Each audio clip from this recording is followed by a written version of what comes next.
गुरुब्रह्मा गुरुर्विष्णु गुरुर्देवो महेश्वरः गुरुरेव परं ब्रह्म तस्मै श्रीगुरवे नमः। जननीं शारदां देवीं रामकृष्णं जगद्गुरुं पादपद्मे तयोषित्वा प्रणमामि मुहुर्मुहुः।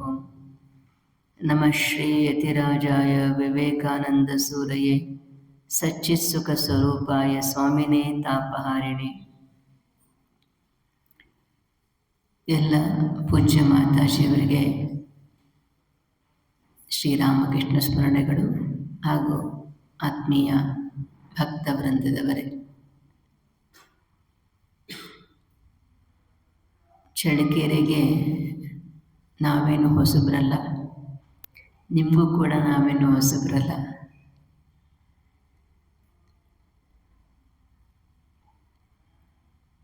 ಇವತ್ತು ನಿನ್ನೆ ಹಿರಿಯೂರಿಗೆ ನಾವು ಬಂದಿದ್ವಿ ಅಂಥೇಳಿ ತ್ಯಾಗಮಯಿ ಮಾತಾಜಿಯವರು ಹಾಗೆ ಇನ್ನೊಂದು 40 ಕಿಲೋಮೀಟ್ರ್ ಈ ಕಡೆ ಬಂದುಬಿಡಿ ಅಂತ ಕರೆದ್ರು ಅಷ್ಟೆ. ಅದಕ್ಕೋಸ್ಕರ ಎಲ್ಲರೂ ಬಂದಿದ್ದಾಯಿತು. ಅವರ ವಿಶ್ವಾಸಕ್ಕೆ ಮಣಿದು ಕಾರ್ಯಕ್ರಮ ಅಂತ ಇರಲಿಲ್ಲ. ಮೊದಲು ವಿಶ್ವಾಸ ಭಾಳ ಪ್ರೆಷರೈಸ್ ಮಾಡಿದರು ತ್ಯಾಗಮಯಿಯವರು, ಅದಕ್ಕೋಸ್ಕರ ಬರಬೇಕಾಯ್ತು. ಅವರ ವಿಶ್ವಾಸಕ್ಕೆ ಎಂದೆಂದು ಧನ್ಯವಾದಗಳು. ಶ್ರೀಮಾತೆ ಶಾರದಾ ದೇವರ ಜೀವನ ಚರಿತ್ರೆಯನ್ನು ನೀವೆಲ್ಲ ಬೇಕಾದಷ್ಟು ಸಲ ಓದಿದ್ದೀರಿ, ಪರೀಕ್ಷೆ ಬರೆದಿದ್ದೀರಿ, ಪಾಸು ಆಗಿದ್ದೀರಿ, ಪ್ರೈಸ್ ತಗೊಂಡವ್ರು ಕೂಡ ಇದ್ದೀರಿ ಇಲ್ಲೆಲ್ಲ ಕೆಲವರು. ಅದರಲ್ಲಿ ವಿಶೇಷವಾಗಿ ಶ್ರೀಮಾತೆ ಶಾರದಾ ದೇವರು ಸಾಧನೆ ಕುರಿತಾಗಿ, ಜಪದ ಕುರಿತಾಗಿ ಏನು ಹೇಳಿದರು ಅಂತ ಸ್ವಲ್ಪ ಚಿಂತನೆಯನ್ನು ನೋಡೋಣ.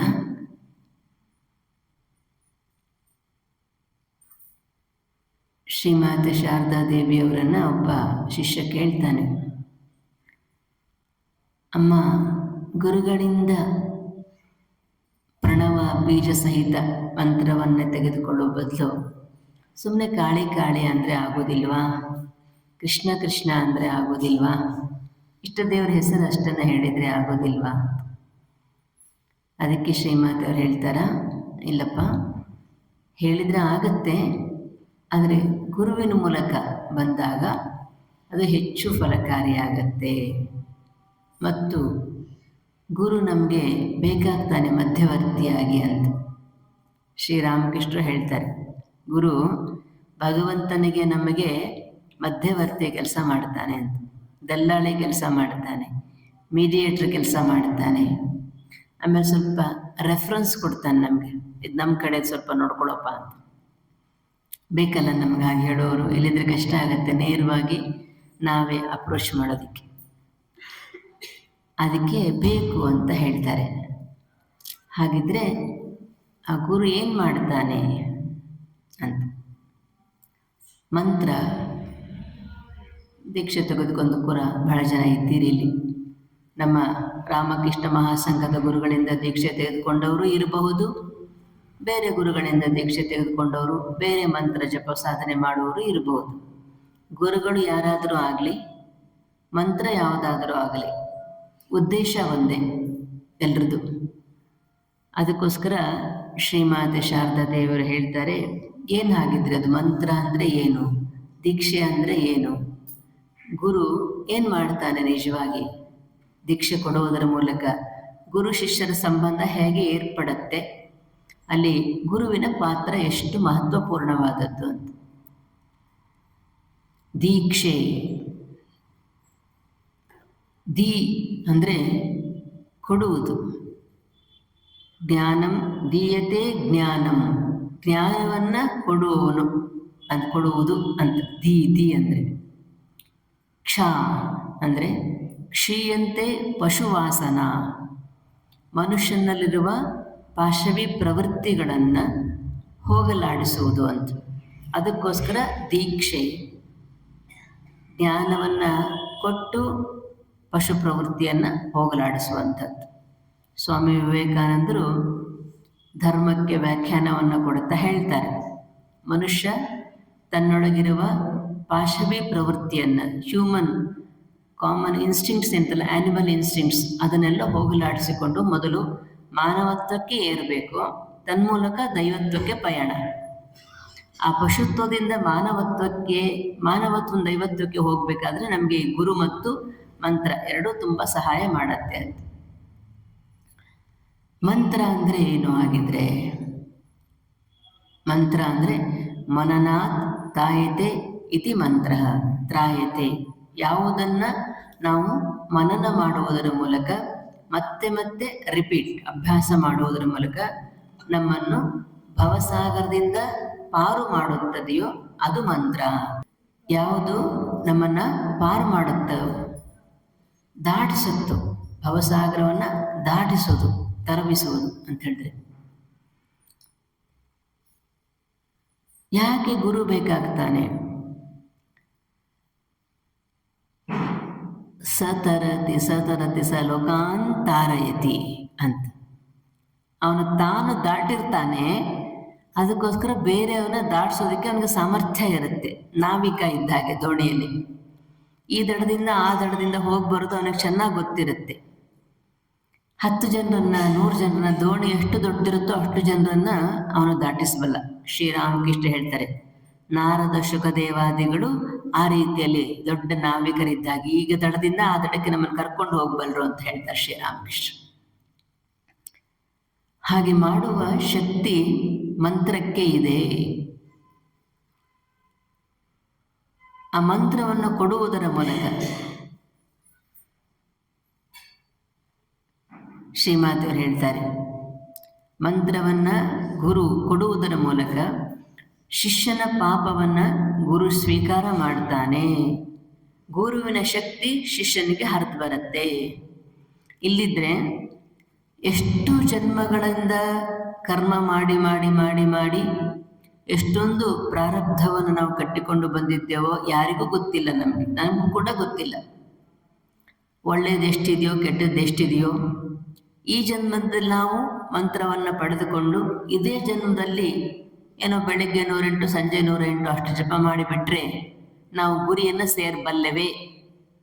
ಅದಕ್ಕೆ ಸಾಕಾಗತ್ತಾ ಈ ನಾವು ಮಾಡುವಷ್ಟು ಮಂತ್ರ ಅಂತ. ಅದಕ್ಕೋಸ್ಕರ ಗುರು ಮೊದಲು ಎಷ್ಟೆಷ್ಟು ಅವನು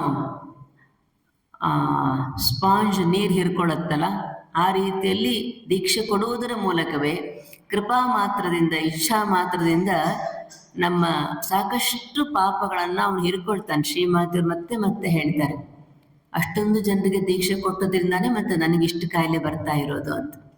ಅವರ ಪಾಪ ಎಲ್ಲ ಈ ಶರೀರದೊಳಗೆ ಪ್ರವೇಶ ಆಗುತ್ತೆ. ಗುರುವಿನ ಅಂತಃಶಕ್ತಿ ಶಿಷ್ಯನಿಗೆ ಹೋಗುತ್ತೆ. ಅಲ್ಲಿಂದ ಪಾಪ ಈ ಕಡೆ ಬಂದು ಗುರುವಿನ ಶರೀರ ರೋಗಗ್ರಸ್ತವಾಗುತ್ತೆ. ಮನಸ್ಸು ಏನಾಗೋದಿಲ್ಲ. ಮನಸ್ಸು ಬಹಳ ಭಗವಂತನಲ್ಲಿ ನೆಲೆಗೊಂಡಂಥ ಮನಸ್ಸು ಗುರುವಿದ್ದು. ಅದರಿಂದ ಮನಸ್ಸು ಏನೂ ಆಗೋದಿಲ್ಲ. ಅದರ ಶರೀರ ಇದೆಯಲ್ಲ ಅದು ಆ ಪಾಪವನ್ನೆಲ್ಲ ಹೀರ್ಕೊಳ್ಳುತ್ತೆ.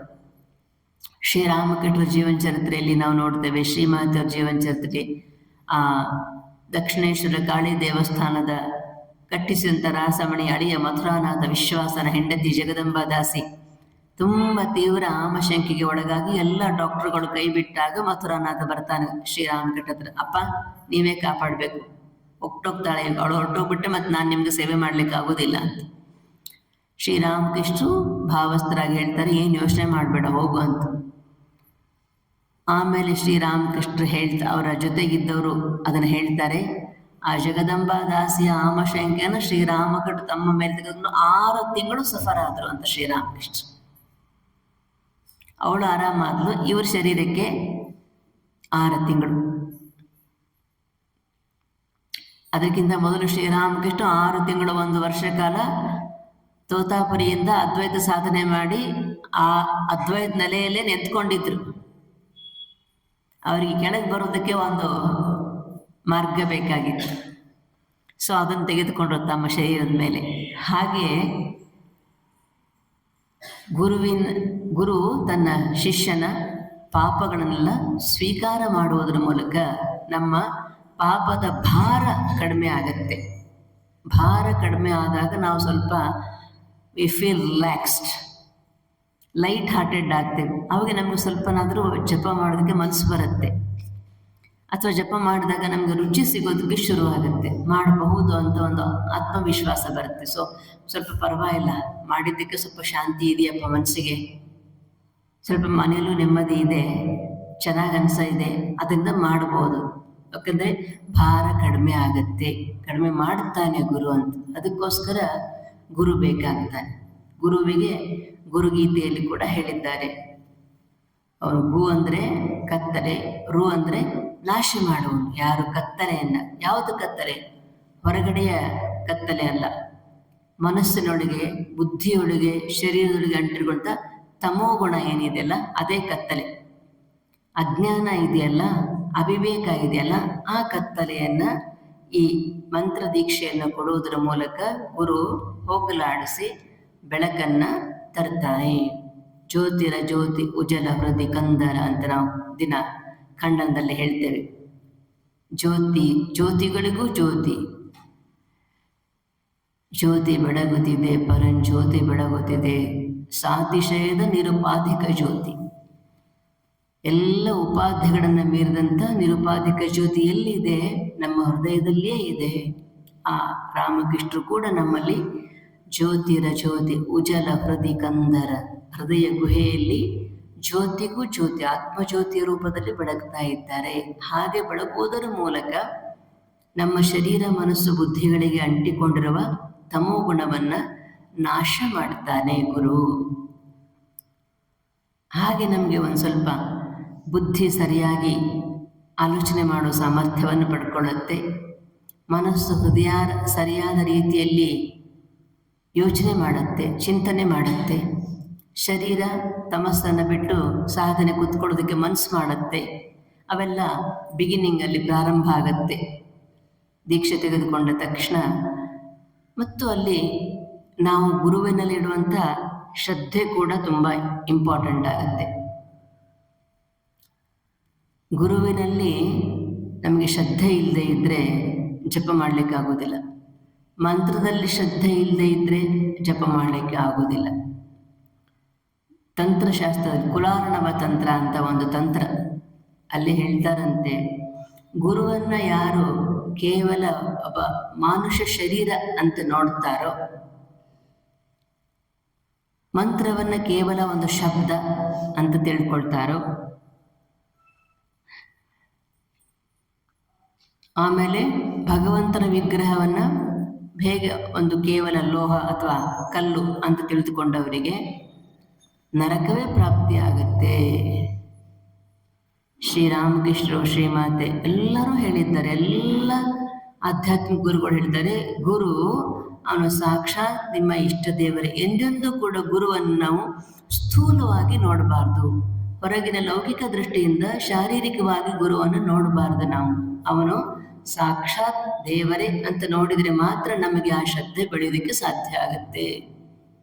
ಇಲ್ಲಿದ್ರೆ ಏನಾಗುತ್ತೆ, ಹೊರಗಡೆ ಯಾವ ಸ್ಥೂಲ ರೂಪವನ್ನು ನಾವು ಗುರುವಿಂದ ನೋಡ್ತೇವೋ, ಆ ಗುರು ಶರೀರ ಬಿಟ್ಟು ಹೊರಟೋದ್ರೆ ನಮ್ಮ ಶ್ರದ್ಧೆ ಹೊರಟೋಗ್ಬಿಡುತ್ತೆ. ಅವನ ಜೊತೆ ಗುರು ಇಲ್ಲಲ್ಲ. ಇವಾಗ ಅವನನ್ನು ಒಂದು ಶರೀರಕ್ಕೆ ಸೀಮಿತ ಮಾಡಿದರೆ, ಅವನ ಶರೀರ ಹೋದ ತಕ್ಷಣ ನಮ್ಮ ಪಾಲಿಗೆ ಗುರು ಇಲ್ಲ ಅಂತ ಆಗ್ಬಿಡ್ತಾನೆ. ಅವನು ಶರೀರ ಅಲ್ಲ, ಅದನ್ನು ಮೀರಿದವನು, ಅತೀಂದ್ರಿಯವಾದವನು, ಅಲೌಕಿಕವಾದವನು ಅಂತ ನಾವು ನೋಡಿದಾಗ ಗುರು ನಮ್ಮೊಂದಿಗೆ ಇಲ್ಲ ಅಂತ ಆಗೋದಿಲ್ಲ. ಶ್ರೀಮಾತೆ ಶಾರದಾ ದೇವರು ಉದ್ಬೋಧನ ಕಲ್ಕತ್ತಾದಲ್ಲಿ ಅವರ ಮನೆಯಲ್ಲಿ ಇದ್ದರು. ಒಬ್ಬ ಬ್ರಹ್ಮಚಾರಿ ಶ್ರೀಮಾತೆಯವರಿಂದ ಆಗ ಸ್ವಲ್ಪ ದಿವಸದ ಹಿಂದೆ ದೀಕ್ಷೆ ಎಲ್ಲ ತೆಗೆದುಕೊಂಡಿದ್ದ. ಅಲ್ಲಿ ಸೇವೆ ಮಾಡ್ತಾ ಇದ್ದ. ಅವನ ತಂದೆ ತೀರ್ಕೊಳ್ತಾರೆ ಇದ್ದಕ್ಕಿದ್ದಾಗೆ. ಶ್ರೀಮಾತೆಯವ್ರಿಗೆ ವಿಷಯ ಗೊತ್ತಾಯಿತು. ಬೇರೆಯವರೆಲ್ಲ ಕೇಳ್ತಾರೆ, ಅವನಿಗೆ ಹೇಗೆ ಮನೆಯಲ್ಲಿ ವ್ಯವಸ್ಥೆ, ತಾಯಿ ಇದ್ದಾಳೆಯೇ, ತಾಯಿ ನೋಡ್ಕೊಳ್ಳೋರು ಯಾರು, ಮತ್ತು ಯಾರಾದರೂ ಗಂಡು ಮಕ್ಕಳೆಲ್ಲ ಇದ್ದಾರಾ, ಅವನು ತ್ಯಾಗ ಜೀವನ ತೆಗೆದುಕೊಂಡ್ರೆ ಆರ್ಥಿಕವಾಗಿ ತಾಯಿಗೆ ಏನಾದರೂ ಒಂದು ಸೋರ್ಸ್ ಇದೆಯಾ ಜೀವನ ನಡೆಸೋದಕ್ಕೆ ಅಂತೆಲ್ಲ ಕೇಳ್ಕೊಳ್ತಾರೆ. ಇವನು ಇಲ್ಲದೆ ಇದ್ದರೂ ತಾಯಿಯ ಜೀವನ ನಡಿಬಹುದು, ಇನ್ನು ಬೇರೆ ಗಂಡು ಮಕ್ಕಳಿದ್ದಾರೆ ಸಂಸಾರಸ್ಥರಾದವರು ನೋಡ್ಕೊಳ್ತಾರೆ, ಇವನ್ ತ್ಯಾಗ ಜೀವನಕ್ಕೆ ಏನು ಅಡ್ಡಿ ಬರೋದಿಲ್ಲ ಅಂತ ಗೊತ್ತಾಗುತ್ತೆ. ಆ ಬ್ರಹ್ಮಚಾರಿಯನ್ನು, ಅಶೋಕ್ ಬ್ರಹ್ಮಚಾರಿಗಳಂತ ಅವ್ರನ್ನ ಕರೆದು ಕೂಡಿಸ್ಕೊಂಡು ಒಂದು ದಿವಸ ಮಾತನಾಡ್ತಾ ಶ್ರೀಮಾತೆ ಅವ್ರು ಹೇಳ್ತಾರೆ, ನೋಡಪ್ಪ, ನಿನಗೆ ಮಂತ್ರದೀಕ್ಷೆ ಕೊಟ್ಬಿಟ್ಟು ಮಾತ್ರಕ್ಕೆ ನನ್ನ ಕೆಲಸ ಮುಗೀತು ಅಂತ ಅಂದ್ಕೊಂಡೇನು ನೀನು?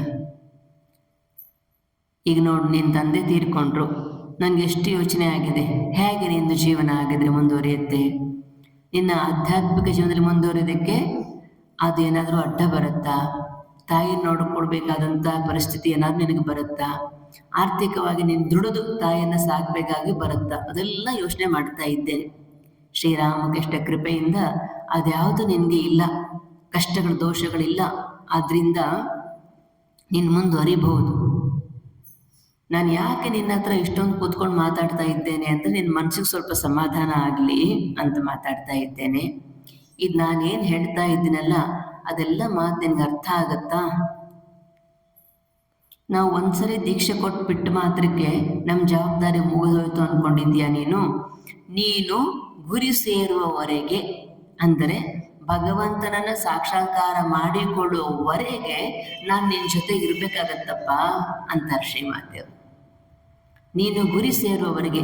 ಶ್ರೀಮಾತೆಯವರು ಆಮೇಲೆ ಕೆಲವೇ ವರ್ಷಗಳು ಶರೀರ ಬಿಟ್ಟು ಬಿಡ್ತಾರೆ 1920ನೇ ಇಸ್ವಿನಲ್ಲಿ. ಆಮೇಲೆ ಆ ಬ್ರಹ್ಮಚಾರಿ ಇರ್ತಾರೆ. ಶ್ರೀಮಾತೆಯವರು ಅದಕ್ಕೆ ಹೇಳ್ತಾ ಇದ್ದಾರೆ, ಭರವಸೆಯನ್ನು ಕಳೆದುಕೊಳ್ಳೋದು ಬೇಡ ನಾವು ಅನ್ನೋ ಕಾರಣದಿಂದ ಹೇಳ್ತಾ ಇದ್ದಾರೆ, ನೀನು ಗುರಿ ಸೇರುವವರೆಗೂ ಕೂಡ ನಾನು ನಿನ್ನ ಜೊತೆ ಇರಬೇಕಾಗತ್ತಪ್ಪ. ಒಂದ್ಸಲ ನಾನು ಜವಾಬ್ದಾರಿ ತೆಗೆದುಕೊಂಡಿದ್ದೀನಲ್ಲ, ಮಂತ್ರದೀಕ್ಷೆ ಕೊಡುವುದು ಅಂತ ಹೇಳಿದ್ರೆ ಶಿಷ್ಯನ ಆಧ್ಯಾತ್ಮಿಕ ಜೀವನಕ್ಕೆ ಸಂಬಂಧಪಟ್ಟ ಎಲ್ಲ ಜವಾಬ್ದಾರಿಯನ್ನು ಗುರು ಹೊತ್ಕೊಂಡ ಹಾಗೆ. ನಾವು ಮತ್ತೆ ಏನಾಗುತ್ತೋ ನಮ್ದು ಮುಂದೆ ಗತಿ ಅಂತ ನಾವು ಯೋಚನೆ ಮಾಡಬೇಕಾಗಿಲ್ಲ.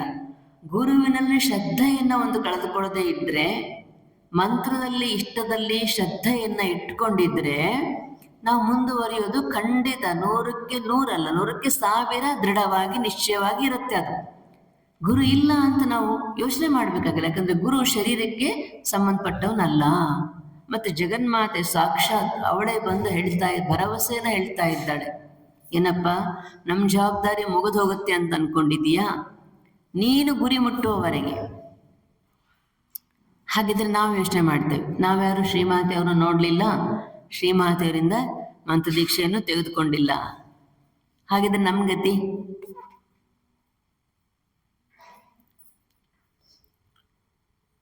ರಾಮಕೃಷ್ಣ ಪರಂಪರೆಯಲ್ಲಿ ಯಾರ್ಯಾರು ದೀಕ್ಷೆ ತಗೊಂಡ್ಕೊಂಡಿದ್ದೀವೋ ಗುರುಗಳ ಕಡೆಯಿಂದ, ಶ್ರೀಮಾತೆ ರಾಮಕೃಷ್ಣ ಸ್ವಾಮಿ ವಿವೇಕಾನಂದ ಗುರು ಪರಂಪರೆಯಲ್ಲಿ ಒಂದು ಗುರುಗಳೇ ಅವರು. ಗುರುವಿನ ಮೂಲಕ, ಗುರು ಪರಂಪರೆಯಲ್ಲಿ ಒಬ್ಬರಾದ್ಮೇಲೆ ಒಬ್ಬರು ಯಾರು ಬರ್ತಲ್ಲ, ಆ ಗುರುವಿನ ಮೂಲಕ ಅದೇ ಗುರುವಿನ ಶಕ್ತಿ, ಪರಮ ಗುರುವಿನ ಶಕ್ತಿ ಹರಿದುಕೊಂಡು ಬಂದಿರುತ್ತೆ. ಆ ಲೈನಲ್ಲಿ ಹರಿದುಕೊಂಡು ಬಂದಿರುತ್ತೆ. ಪರಂಪರಾಗತವಾಗಿ ಗುರು ಮುಖೇನ ಬಂದಾಗ ಆ ಶಕ್ತಿ ಹರಿದುಕೊಂಡು ಬಂದಿರುತ್ತೆ. ಅದೇ ಗುರು ಈಗ ನಮ್ಮ ರಾಮಕೃಷ್ಣ ಮಹಾಸಂಘದ ಅಧ್ಯಕ್ಷರಿದ್ದಾರೆ, ಪೂಜ್ಯ ಸ್ವಾಮಿ ಗೌತಮಾನಂದಜಿಯವರು. ಅವರು ಯತೀಶ್ವರಾನಂದಜಿಯಿಂದ ದೀಕ್ಷೆ ತೆಗೆದುಕೊಂಡಿರೋರು. ಯತೀಶ್ವರಾನಂದಜಿಯವರು ಬ್ರಹ್ಮಾನಂದರ ಶಿಷ್ಯರು, ಬ್ರಹ್ಮಾನಂದರು ಶ್ರೀರಾಮಕೃಷ್ಣ ಶಿಷ್ಯರು ಅಲ್ವಾ?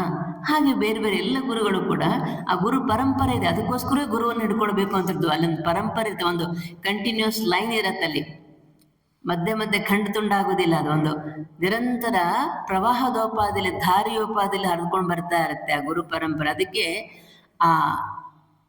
ಆ ಕೊನೆಗೆ ಶ್ರೀರಾಮಕೃಷ್ಣಗೆ ಕನೆಕ್ಟ್ ಆಗ್ತಾರೆ ಎಲ್ರು, ಶ್ರೀಮಾತೆಗೆ ಕನೆಕ್ಟ್ ಆಗ್ತೀವಿ ನಾವು ಎಲ್ಲಿಂದ ಹೋದ್ರು ಕೂಡ. ಹಾಗಾಗಿ ಆ ಗುರುವಿನ ಶಕ್ತಿ ಅಲ್ಲಿ ಹರಿದುಕೊಂಡು ಬಂದಿರತ್ತೆ. ಆ ಗುರು ಏನ್ ಮಾಡ್ತಾರೆ. ಮತ್ತೆ ನಮ್ಮಲ್ಲಿ ರಾಮಕೃಷ್ಣ ಪರಂಪರೆಯಲ್ಲಿ ಒಂದು ವಿಶಿಷ್ಟ ಏನಿದೆ ಅಂತ ಹೇಳಿದ್ರೆ, ಯಾವ ಗುರುಗಳು ನಮಗೆ ಮಂತ್ರ ದೀಕ್ಷೆ ಕೊಟ್ಟರು ಕೂಡ ಶ್ರೀಮಾತೆ ಕಾಲದಿಂದ ಅವರೆಲ್ಲರೂ ಹೇಳ್ತಾರೆ ಗುರು ಶ್ರೀರಾಮಕೃಷ್ಣ ಅಂತ, ನಿನ್ನ ಗುರು ಶ್ರೀರಾಮಕೃಷ್ಣ ಅಂತ ಹೇಳ್ತಾರೆ. ಅವ್ರು ನಾವು ಗುರುಗಳು ಅಂತ ಯಾರು ಹೇಳ್ಕೊಳ್ಳೋ ಹಾಗೆ ಇಲ್ಲ. ಅಲ್ಲಿ ಆ ಪರಂಪರೆ, ಆ ಪದ್ಧತಿ ಬೆಳ್ಕೊಂಡೇ ಬಂದಿಲ್ಲ. ನಾವು ಹೇಳ್ತೇವೆ ಅವ್ರು ನಮ್ಮ ಗುರುಗಳು ಅಂತ, ಆದ್ರೆ ಗುರುಗಳು ಯಾರು ಕೂಡ ಇವ್ರು ನಮ್ಮ ಶಿಷ್ಯರು ಅಂತ ಹೇಳೋದಿಲ್ಲ. ಅವರೆಲ್ಲರೂ ಶ್ರೀರಾಮಕೃಷ್ಣ ತೋರಿಸ್ತಾರೆ, ಅವರೇ ಕೊನೆಗೆ ಗುರು ನಮಗೆ ಅಂತ. ಶ್ರೀರಾಮಕೃಷ್ಣ ನಿಜವಾದ ಗುರು. ಅವರ ಮೂಲಕ, ಅವರ ಉಪಕರಣವಾಗಿ, ಅವರ ಶಕ್ತಿಯ ಒಂದು ಚಾನಲ್ ಹರಕೊಂಡು ಬರೋದಕ್ಕೆ ನಾವೇನು ಗುರು ಪರಂಪರೆ ಇಟ್ಕೊಂಡಿದ್ದೇವಲ್ಲ ಅಷ್ಟೇ. ಬಿಟ್ರೆ ಯಾವ ಕ್ರೆಡಿಟ್ ಅನ್ನು ಕೂಡ ಗುರುಗಳು ತಾವು ತೆಗೆದುಕೊಳ್ಳೋದು, ಎಲ್ಲವನ್ನೂ ಶ್ರೀರಾಮಕೃಷ್ಣ ಅರ್ಪಣೆ ಮಾಡಿಬಿಡ್ತಾರೆ. ಹಾಗಾಗಿ ನಾವು ರಾಮಕೃಷ್ಣರಿಗೆ, ಶ್ರೀಮಾತೆಗೆ ನೇರವಾಗಿ ಕನೆಕ್ಟ್ ಆಗ್ತೀವಿ ಅದರ ಮೂಲಕ, ಗುರುವಿನ ಮೂಲಕ. ಅವರೇ ತೆಗೆದುಕೊಳ್ತಾರೆ. ಶ್ರೀರಾಮಕೃಷ್ಣರು ಶ್ರೀಮಾತೆಯವ್ರ ಹತ್ರ ಹೇಳೇ ಹೋಗಿದ್ರಂತೆ, ನೋಡಿ ಯಾರ್ಯಾರು ನಿನ್ನ ಬಳಿಗೆ ಬರ್ತಾರಲ್ಲ ಅವರಿಗೆಲ್ಲ ಕೊನೆಗಾಲದಲ್ಲಿ ನಾನು ದರ್ಶನ ಕೊಡ್ತೇನೆ ಅವರಿಗೆ ಅಂತ. ಸಾಕಲ್ಲ, ಇನ್ನೇನು ಬೇಕು ಮತ್ತೆ ಭರವಸೆ? ಶ್ರೀಮಾತನ್ನ ಎಷ್ಟೋ ಜನ ಶಿಷ್ಯರು ಕೇಳ್ತಾರೆ, ಆಮೇಲೆ ಅಮ್ಮ ರಾಮಕೃಷ್ಣರು ಹೀಗೆ ಹೇಳಿದ್ರು ಅಂತ ನಾವು ಕೇಳಿದ್ದೀವಿ, ಹೌದಾ ಹೌದಾ ಆಗತ್ತಾ? ಎಲ್ಲ ಸಂಶಯ ಇದ್ದೇ ಇರುತ್ತಲ್ಲ, ಹೌದಾ? ನಮ್ಮ ಅವಸ್ಥೆ ನಮಗೆ ಗೊತ್ತಿರುತ್ತಲ್ಲ. ಈ ಮಾನಸಿಕ ಬೌದ್ಧಿಕ ಸ್ಥಿತಿಯಲ್ಲಿ ನಾವಿದ್ದೇವೆ.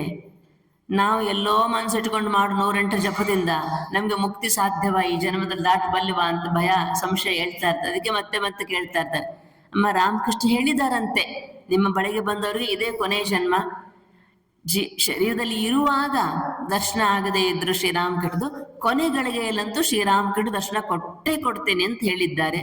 ಹೌದಾ? ಖಂಡಿತನಾ? ನಿಶ್ಚಯವಾಗಿ ಕೊಡ್ತಾರೆಯೇ? ಶ್ರೀಮಾತರು ಹೇಳ್ತಾರೆ, ಏನಪ್ಪ ಶ್ರೀರಾಮಕೃಷ್ಣರು ಹೇಳಿದ ಮಾತು ಸುಳ್ಳಾಗೋಕ್ ಸಾಧ್ಯವಾ?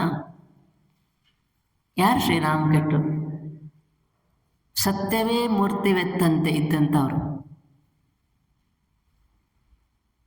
ಸತ್ಯವನ್ನು ನೆಲೆಗೊಳಿಸ್ಲಿಕ್ಕೆ ಬಂದವರು ಕಲಿಯುಗದಲ್ಲಿ ಅಂತ ಒಂದು ಬೆಂಗಾಲಿ ಹಾಡಿದೆ. ಆ ರೀತಿಯಲ್ಲಿ ಬಂದಂಥ ಶ್ರೀರಾಮಕೃಷ್ಣರು ಅವ್ರು ಹೇಳಿದ ಮಾತು ಸುಳ್ಳು ಹೇಗಾಗೋಕ್ ಸಾಧ್ಯ? ಸ್ವಾಮಿ ಶಾರದಾನಂದನ ಒಬ್ಬರು ಇದೇ ಪ್ರಶ್ನೆ ಕೇಳ್ತಾರೆ.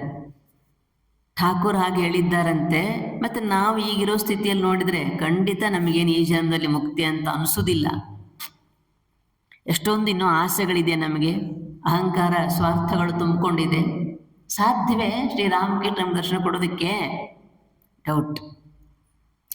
ಸ್ವಾಮಿ ಶಾರದಾನಂದರು ಭಾಳ ಚೆನ್ನಾಗಿ ಹೇಳ್ತಾರೆ, ಅಲ್ಲಪ್ಪ ಈಗ ನೀನು ಕೊನೆಗೆ ಮೃತ್ಯುಶೈಲಿ ಮಲ್ಕೊಂಡಿದ್ದೀಯಾ, ಇನ್ನೇನು ಕೆಲವೇ ದಿನಗಳೋ ಕೆಲವೇ ಗಂಟೆಗಳೋ ಎಲ್ಲ ಉಳ್ಕೊ, ಗೊತ್ತಿದೆ ನಿನಗೆ ನೀನು you are going to die ಅಂಥೇಳಿ, ಇನ್ನೂ ನಿನಗೆ ಉಳಿಲಿಕ್ಕೆ ಸಾಧ್ಯ ಇಲ್ಲ ಅಂತ ಗೊತ್ತಾಗಿದೆ. ಆವಾಗ ಶ್ರೀರಾಮಕೃಷ್ಣಗೆ ದರ್ಶನ ಕೊಟ್ಟು ನಿನಗೆ ಇನ್ನೇನಾದರೂ ಆಸೆ ಇದೆಯಾ ಅಂತ ಕೇಳಿದರೆ ಇಲ್ಲ ಅಂದ್ಬಿಟ್ರೆ ನೀನು ಗ್ಯಾರಂಟಿ ಮುಕ್ತಿ. ಆಸೆ ಇಲ್ಲ ಅಂತ ಹೇಳಿದೆ ಅಲ್ಲ, ಡಿಸೈರ್ಲೆಸ್ನೆಸ್, ಆಸೆ ಇಲ್ಲದಿರುವಿಕೆ, ಅನಾಸಕ್ತಿ ಆ ಕ್ಷಣದಲ್ಲಿ ನನಗೆ ಬಂದರೂ ಕೂಡ ಶ್ರೀರಾಮಕೃಷ್ಣನೇ ನೋಡಿದ ಮೇಲೆ ಮತ್ತಿನ್ನೇನು ನಮ್ಗೆ ಬೇಡ ಅಂತ ಅನಿಸ್ಬಿಟ್ರೆ ಆಯ್ತು, ಮುಕ್ತಿಗೆ ಅದೇ ಬಾಗಿಲು ಬಾಗಿಲು ತೆರ್ಕೊಂಡು ಅಂತಲೇ ಅರ್ಥ. ಹಾಗೆ ಆ ಗುರು, ಆ ಇಷ್ಟ ದೇವರು ಗುರುವಿನ ಮೂಲಕ ಮಾಡ್ತಾನೆ. ಇನ್ನೊಂದ್ಸಲ ಶ್ರೀಮಾತೆ ಶಾರದಾ ದೇವರ ಜನ್ಮದಿನ, ಬಹುಶಃ ಉದ್ಬೋಧನಲ್ಲಿ ಅನಿಸುತ್ತೆ, ಅಥವಾ ಜಯರಾಮ್ ಪಾಟೀಲು ಎಲ್ಲೋ ಒಂದು ಕಡೆ. ಅವತ್ತು ಬ್ರಹ್ಮಚಾರಿಗಳೊಬ್ಬರನ್ನು ಕರೆದ ಶ್ರೀಮಾತೆ ಅವರು ಹೇಳ್ತಾರೆ, ನೋಡಪ್ಪ ಇವತ್ತು ಬಹಳ ವಿಶೇಷ ದಿನ, ನನ್ನ ಪಾದಕ್ಕೆ ಎಲ್ಲ ಶಿಷ್ಯರ ಭಕ್ತರ ಪರವಾಗಿ ಪುಷ್ಪಾಂಜಲಿ ಮಾಡು.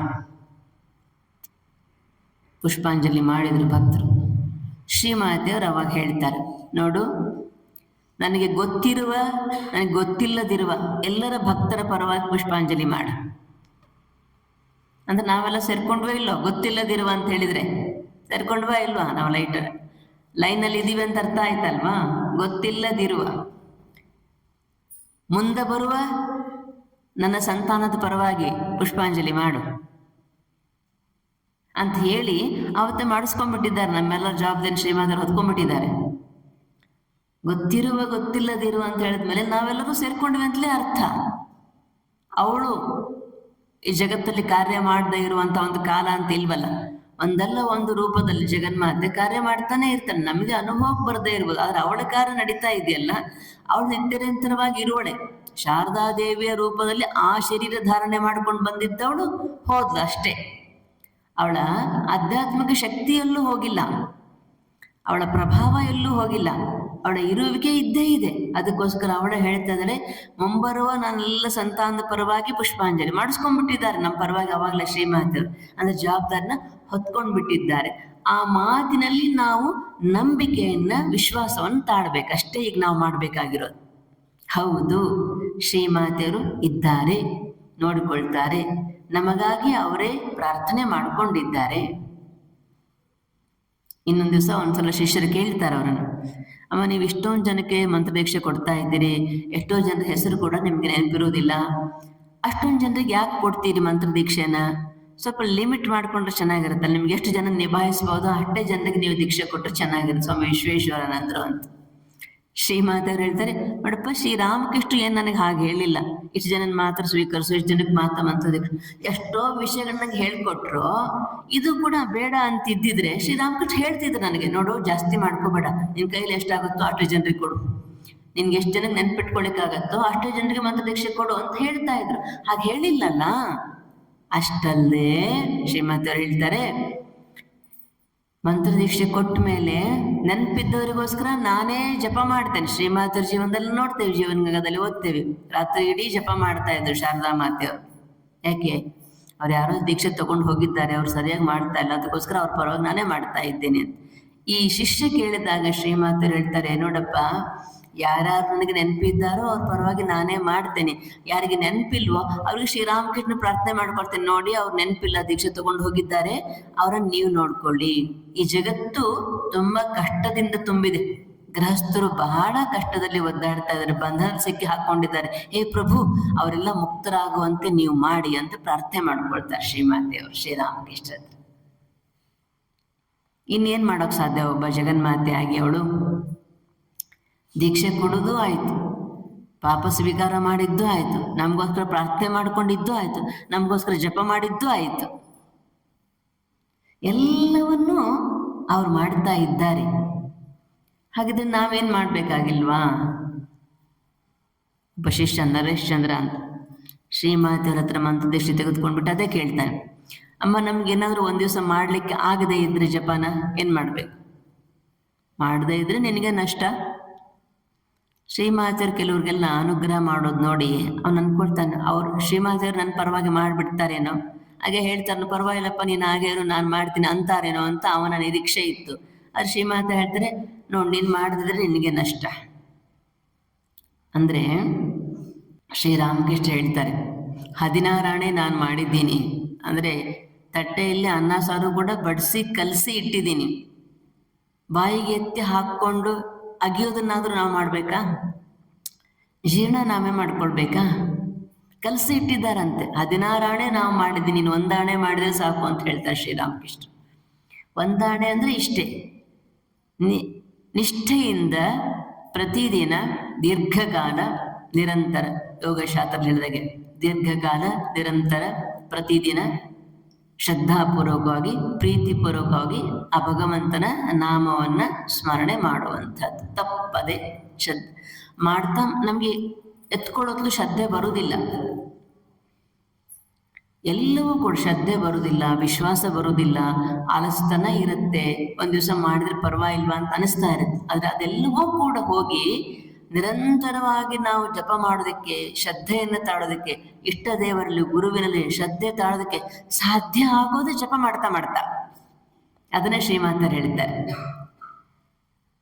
ಸುಮ್ಮನೆ ನಿನ್ ಪಾಡಿ ನೀನು ಯಾಂತ್ರಿಕವಾಗಿ ಆದ್ರೂ ಪರವಾಗಿಲ್ಲ, ಜಪ ಮಾಡ್ತಾ ಬಾ, ನಿನ್ಗೆ ಎಷ್ಟು ಸಾಧ್ಯವೋ ಅಷ್ಟು ಮಾಡ್ತಾ ಬಾ, ಕೂತಲ್ಲಿ ನಿಂತಲ್ಲಿ ಮಾಡ್ತಾ ಬಾ. ಜಪಾ ಸಿದ್ಧಿ, ಜಪಾ ಸಿದ್ಧಿ ಅಂತ ಹೇಳ್ತಾರೆ ಶ್ರೀಮತ್. ಜಪದಿಂದಲೇ ಸಿದ್ಧಿ. ಯಾಕೆ?